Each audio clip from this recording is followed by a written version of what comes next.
I feel like I might be the chosen one. I feel like it might be my job to finally shut this big gobshite up. All he does is run around, running his mouth, beating his chest, the ultimate man and all that bollocks. So John, for one final time, listen to me so it goes into that thick skull. I accept your challenge, but know one thing. When that first bell goes, I'm going to come over to your corner and absolutely stick it on you, Cobra style, and set about you and make a mess of you. You know why? Because you're a bully and you need putting in your place. You're a bully and you're making a mockery of this sport, professional. Carl Froch has now confirmed he is prepared to finally face John Fury in the ring after their recent confrontation, which led John to challenge him publicly the very next day. Right, this is a message we've all been waiting for. Carl the Worm Froch, you've got yourself a fight. Where do you want to fight at, mate? We'll do it in the ring, under the lights. I'll fight you at Tottenham in 8 weeks' time. Me and you, Tottenham, undercard, 8 weeks' time, you'll get that because I know you're a shithouse. I know you're not a man. A 3-time Hall of Fame, you might be all like 12 stone, but you're not nothing at heavyweight, man. Following his heated exchange with John Fury, Carl Froch fired back by stating he was fully prepared to go live on air and had absolutely no desire to dodge any kind of conflict. He insisted Fury was fully aware of his location, yet deliberately decided against confronting him in person. I'm about to go live on air and I'm thinking, oh, please go away. Just like, pipe down and leave us alone because you're not going to do anything. You'd been downstairs. You know exactly where I was. I didn't run anywhere. Run like a bitch, he said. I didn't run. I have nowhere to run. Run like a bitch, Carl Froch! He knew exactly where I was. He didn't come anywhere near me. He just talked to good 'un. Empty vessels make the most noise. He's got no intentions of having a fight. If he wants to have a fight, let's put it out here now. Have a word with Mams Taylor. Let's get on Misfits, because that's what it is. It's Misfits, isn't it? That's what this is. Big John Fury, the fighting man. Put some respect on your name. Put some respect on your own name. Grow a set of knackers. He said, you know, you're afraid of no man but God. And me and you can do it. We can do it. And I'll be honest, I'll take my time with you. I'll pep you with a couple of jabs. I'll hit you with a couple of right hands to the body. And when you fall on the floor, I'll help you up. Because that's what'll happen. It'll be embarrassing. You just embarrass yourself there and you'll embarrass yourself again. You need to stop doing it. Tyson Fury doesn't need you and your big gobshite mouth running around shouting and swearing, being a fucking idiot in public. It is a complete embarrassment. Please stop it unless you're going to do something. John Fury fired back by explaining he is training using his own old school methods, running outside, pounding the heavy bag with bare knuckles, and embracing a rugged lifestyle rooted in traditional ways. He stated he has no need for coaches or modern training setups, insisting he is preparing gypsy style and returning to what he describes as the time when men were truly tougher. Another running video this morning, but not just a running video. I'm going to be the first man to fight a 3-time Hall of Famer. We're just doing it myself. John Fury style. Running, bare knuckle, heavy bag, eating, living in the woods, chopping trees, eating the filth of the earth. I'm doing it gypsy style. And I'm going to prove to everybody out there, where there's a will, there's a way. Don't need a trainer. Don't need a SC. I don't need none of that crap. I'm going back to the 70s when men was men. If you want to be privy to all of this, contact me. Let's hope you got some deep pockets, but they're well worth it. It's better than the usual crap on the television, because John Fury can definitely bring it in every way. I'll wait to hear from you.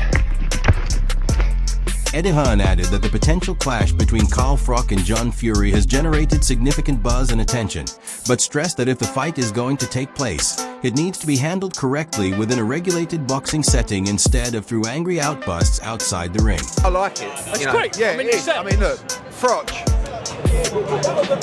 I'd like to see it go off, if I'm honest with you. Do you know what I mean? You think it ever would? John Fury's a big lump, but I'd actually back Carl Froch against virtually anyone on the cobbles. Do you know what I mean?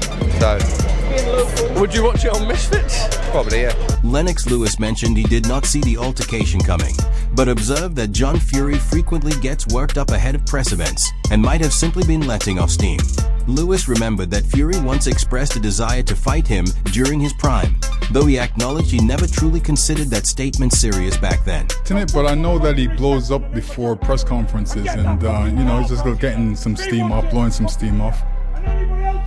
He said he wanted to fight you in your prime. Do you remember that? Yes, he did.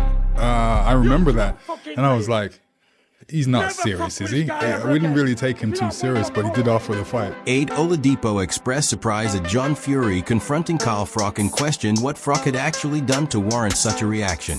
He noted that Froch had previously made critical remarks about Tyson Fury and suggested that including someone openly negative in coverage of a Tyson event might have played a role in escalating the situation. Down?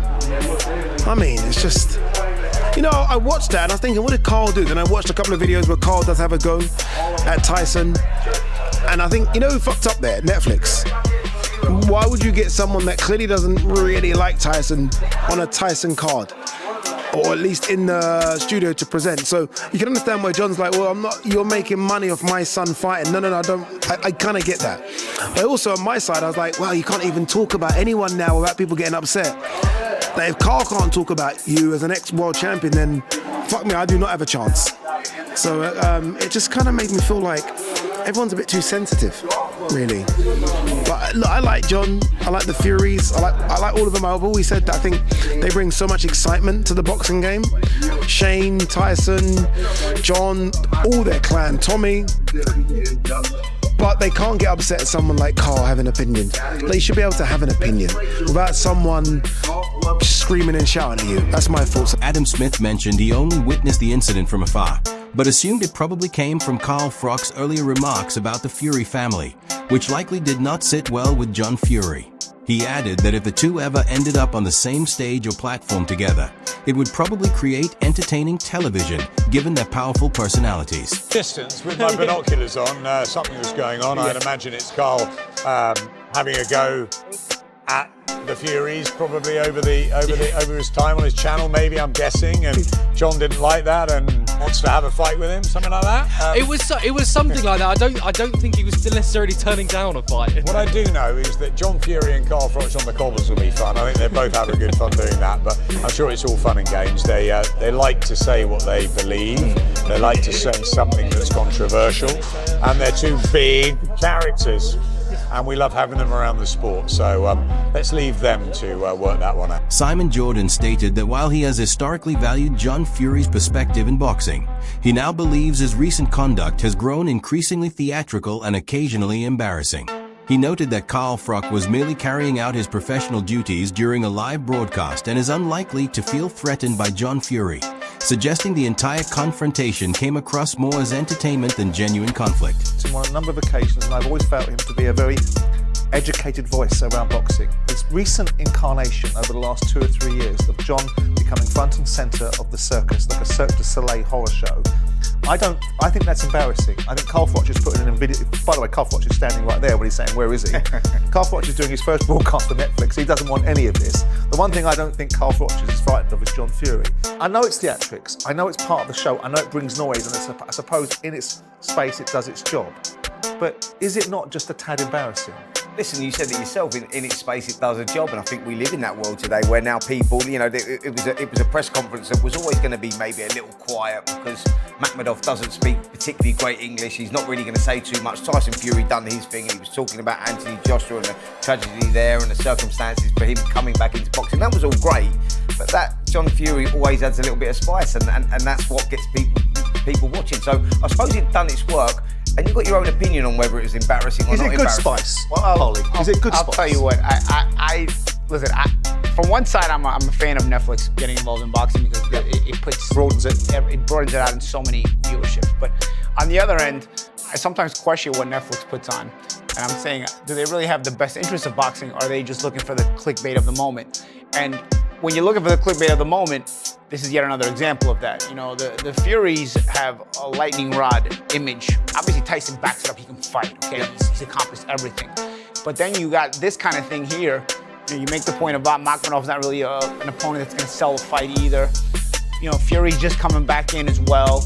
People love a train wreck, man. You know, I hate to say it. We're in a generation where The gloves are officially off as Carl the Cobra Froch has agreed to step in the ring with John Fury, calling him a bully who deserves to be taught a lesson. Froch is making no secret of his intentions, promising to strike Cobra style the instant the opening bell sounds. But John Fury is hitting back hard with his gypsy-style training regimen that involves chopping trees, working the heavy bag with bare knuckles, and demanding the fight take place at Tottenham in just 8 weeks. The big question now is whether this represents a real grudge match worth taking seriously or simply another Misfits-style spectacle. Opinions from boxing figures like Eddie Hearn and Simon Jordan show the sport remains deeply split on the matter. So what do you think? Will Froch silence the big talk, or will John Fury's old-school toughness carry the day? The action doesn't stop here. Stay locked in with Boxing Battleground.